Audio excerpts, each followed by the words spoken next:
So one of the big announcements here at E3 this year, no doubt, the Order 1886 from Ready at Dawn Studios. You're finally moving up to the big consoles, the big boys now. This must be a game that you've been working on for quite some time. Can you tell us a little bit how it came to be? The game itself, actually, the IP itself came to be many years ago when we started putting the first words, on paper about what kind of stories we wanted to tell, what kind of world we wanted to build. The way actually all of this evolved was really from the get-go. When we started the company, we wanted to make our own IPs. We first wanted to build a team, build technology, get better at what we did, build a pipeline. And when the PS4, we started talking to Sony about the PS4, it was the moment to finally do our own thing and tell Sony, like, hey, look, we got a great idea. We could do this for PS4 and showcase the hardware, and that's what we did. Right. So what is that idea? I gotta ask. We've seen the trailer, and it seems like a little bit of a steampunk Victorian sort of era thing. What's the setting here? What we call it neo-Victorian, basically an alternate vision of Victorian London. And what it is, it's an alternate view of our world. In our IP, something happens a long time ago that splits our history the way we know it into the one that you find in the Order 1886. And what you're seeing here is a London that has evolved slightly differently because of certain events that have happened in the past. We join and we see the game in 1886, where all these events have culminated into mankind fighting an old foe for centuries, but finally taking the upper hand in the war. And what you see here is members of this order that are going out basically fighting for mankind's survival. What sort of things would change your history into this? There's some mysteries that we're going to reveal, but you can imagine like how the Industrial Revolution in our world has changed so much of the way we live today.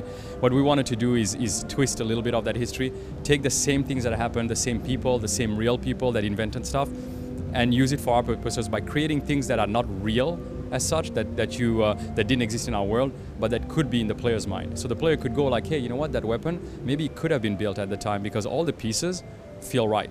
So all these little things that we're using are moments in time that we're twisting to our purposes to make it slightly different.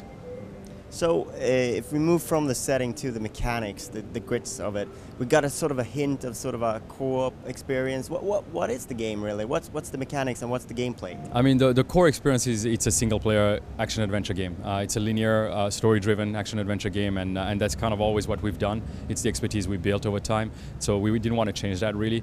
But the gameplay experience, it's in itself. You saw some of the shooting mechanics. I mean, like this is in cinematic itself, you saw some shooting. There will definitely be that, but we're building a lot more, and we're building a lot more moment-to-moment mechanics that you're going to find, once we finally reveal more gameplay. So you're still keeping things on the wraps a little bit here. What's the reaction been like when you announced this game? What have you been hearing, and what has that been like? Oh, the reaction has been amazing. I mean, I think the feedback we got was better than we expected in so many ways, because it's always a tricky thing not to talk about the game and talk about an IP. The game industry doesn't usually do that. We usually talk about games first and IP second. We really fought hard to make sure that the IP was number one, that people could imagine this world, romanticize this world, and be like, wow, it would be cool to play in this world. And the response has actually been really overwhelmingly positive, with people coming to us saying like, my God, I love the style, I love the visuals, I love the thought of what you guys put into this. For example, like the quote that we have at the beginning from La Mort d'Arthur, certain of the things that are being said, certain of the settings, the pieces of the world that you see. Everybody is now actually not so much on the game side asking us questions, but they're just like, I want to know more about this world, and that's why we wanted that mystery, and for people to ask questions. Is it one of those things where you want to build so that people can engage with the world before you actually release the game? Maybe release some sort of a novel or comics? It'd be fun to do that. Actually, to tell the truth, the IP was built for that purpose. We built a lot of stories beyond this game itself. We built a lot of stories that lead up to this, and the point would be that we could find different ways to tell the people a lot more about the IP before they even play the game, or even after we play the game, after we release the game, do something else with the IP. But there's definitely that vibe, because the beauty of it is that a lot of what you're going to see are real places, real people. We're not going to change those. You can find out about those people. You can go online and you can go like, oh, you know what, that person really existed. He really did these things. But we use them a slightly different way to make it, our own.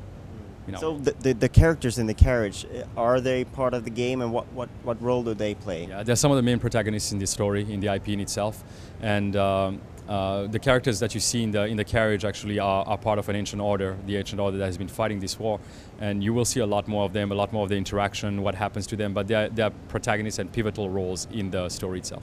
All right. So, final question. I know they want me to wrap up back there. Yeah. What's the rollout here? When can we expect to see it come out, and where are you at in development? So we are actually not talking about release date yet, and I'm pretty sure that the months will come when Sony and us will be announcing it. But we're still in development. I mean, we've been at it for a couple of years, and we're in a good place. We're looking forward to showing people a lot more. Thank you very much for your time. Thanks, pleasure, man. Thank you.